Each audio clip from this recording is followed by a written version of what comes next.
Hi ఇక్కడ sir నేను Venkat NTV sir. Hi. సరిపోతే శనివారం అంటున్నారు, కానీ same concept already Allu Arjun గారు చేశారు. నా పేరు సూర్య, నా ఇల్లు ఇండియా. దాంట్లో కూడా యాంగ్రీ మ్యాన్, ఆయన యాంగ్రీని దాన్ని కంట్రోల్ చేయడానికి చాలా చేస్తారు. దాంట్లో క్యారెక్టర్ పేరు కూడా సూర్య. ఇందులో మీది కూడా మీ పేరు క్యారెక్టర్ పేరు సూర్య. ఏంటి సింక్ ఇలా ఆల్రెడీ వచ్చిన క్యారెక్టరే కదా అది. మీరు రెండు చూసి ఇదే మాటనండి, అప్పుడు మనం ఈ డిస్కషన్ ముందుకు తీసుకెళ్ళచ్చు. అంటే అల్లు అర్జున్ క్యారెక్టర్ మొత్తం కూడా సీరియస్, యాంగ్రీ మ్యాన్. మీరు చూసారు ఆల్రెడీ, మన అందరూ చూసిన సినిమానే. సో మీరు సేమ్ అనుకుంటున్నారు కదా, మీరు సినిమా చూసి సేమ్ అని కన్ఫర్మ్ చేయండి అంతే. మీకు క్లియర్గా ఇంకంతే, మనకి ఇంకో 2-3 నెలలు వెయిట్ చేయక్కర్లేదు, జస్ట్ 7 రోజులు 8 రోజులే.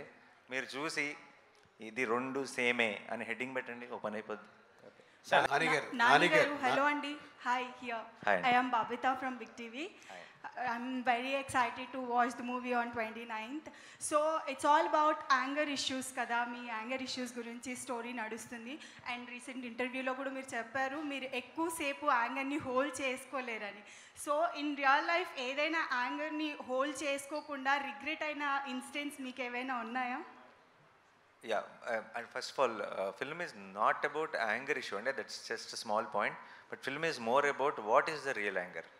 నిజమైన కోపం అంటే ఏంటి అన్న దాని మీద సినిమా బేస్ అయి ఉంది. రియల్ లైఫ్లో నేను యాంగర్ ఇప్పుడు అసలు యాంగర్ పెద్దగా రాదంటే, కంట్రోల్ చేసుకోలేని పరిస్థితి అప్పుడెప్పుడు ఒకసారి కాలేజ్లో వచ్చింది. దానికి రిగ్రెట్ అయ్యాను. రిగ్రెట్ అవడమే కాదు, దాని తాలూకు రిపర్కషన్స్ కూడా ఫేస్ చేశాను. కాలేజ్ అంటున్నారు కాబట్టి కొట్టలేదా వాళ్ళని ఎవరిని? అదే అండి, అదే చెప్తున్నాను. చాలా రిపర్కషన్స్ ఫేస్ చేయాల్సి వచ్చింది. దాని డీటెయిల్స్లోకి వెళ్ళాను అనుకోండి, ఇప్పుడు మీరు నన్ను చూస్తున్న ఇమేజ్ మీ మైండ్లో మారిపోతుంది.